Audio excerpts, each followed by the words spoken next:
اگر مناسب سمجھو تو اپنی مستورات کو میرے گھر بھیج دینا، میں نے تمہاری عورتوں سے کچھ بات کرنی ہے۔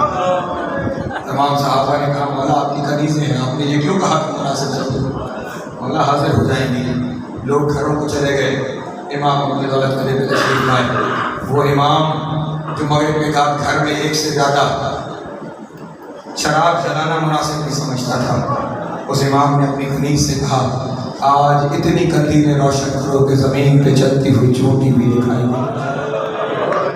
چاروں جانب قندیلیں روشن ہو گئی۔ پھر کنیز سے کہا صحن کے درمیان میں بھی ایک قندیل روشن کرو۔ صحن کے درمیان میں بڑی قندیل روشن کی گئی۔ کچھ دیر کے بعد مستورات آنا شروع ہوئی، ایسے دیواروں کے ساتھ چاروں جانب مستورات بیٹھ گئیں۔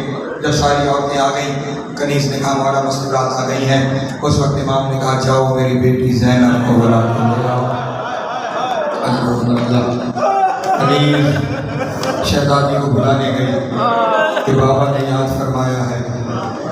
شہزادی نے کہا کبھی تم نے دیکھا ہے کہ میں ایسے بابا کے سامنے جھکی ہوں؟ شہزادی امام خود پردے کے پیچھے تشریف فرما ہے، صحن میں کوفے کی عورتیں بیٹھی ہوئی ہیں۔ ان عورتوں کے درمیان امام نے آپ کو یاد کیا ہے۔ علی کی بیٹی لرزیدہ قدموں سے چلتی ہوئی جب مستورات کے درمیان پہنچی، امام نے پردے کے پیچھے سے کہا زینب وہاں بیٹھو جہاں روشنی زیادہ ہے۔ شہزادی وہاں بیٹھی جہاں روشنی زیادہ تھی۔ اب مولا مستورات کی جانب مخاطب ہوئے اور کہنے لگے اے کوفے کی عورتوں پہچانو یہ زینب ہے، پہچانو یہ میری بیٹی ہے، یہ نبی کی نوازی ہے، یہ سیدہ کے جگر کا ٹکڑا ہے، یہ زینب ہے۔ زینب نام آنا تھا۔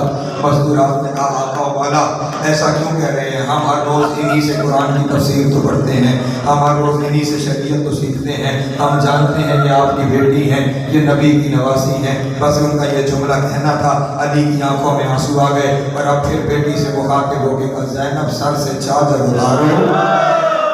اجرکم اللہ آئے کا کہنا زینب سر سے چادر اتارو۔ علی کی بیٹی نے کانپتے ہوئے ہاتھوں کے ساتھ سر سے چادر اتاری اور امام نے رو کے کہا کوفے کی عورتوں اب پہچانو یہ زینب ہے، اب پہچانو یہ زینب ہے۔ عورتوں نے کہا مولا ایسا کیوں کر رہے ہیں؟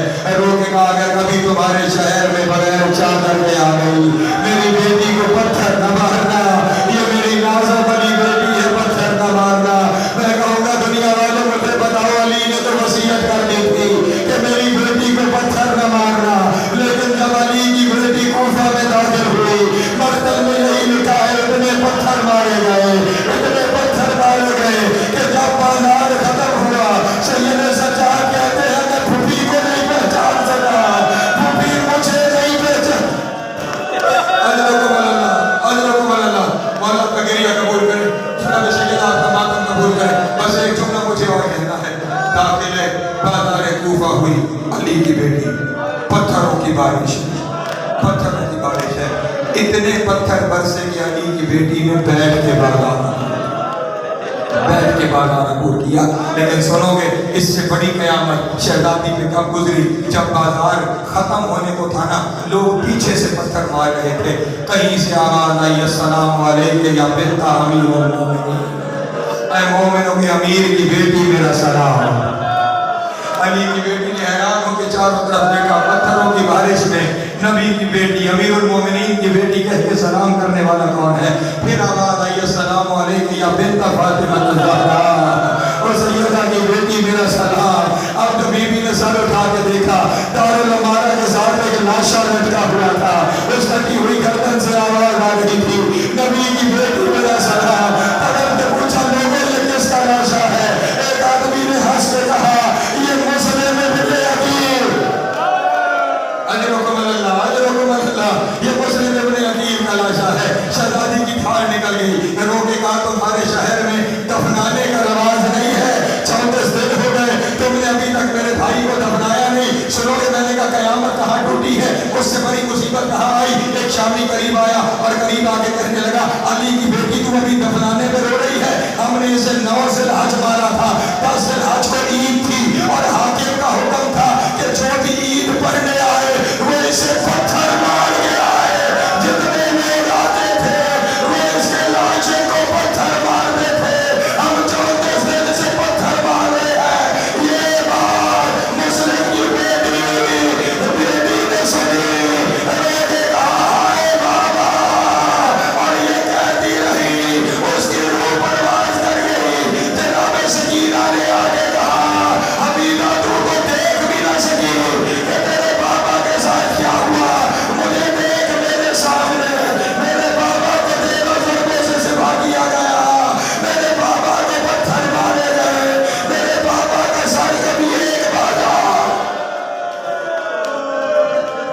وصلی علی الذین ظلموا ایہم الذین یعلمون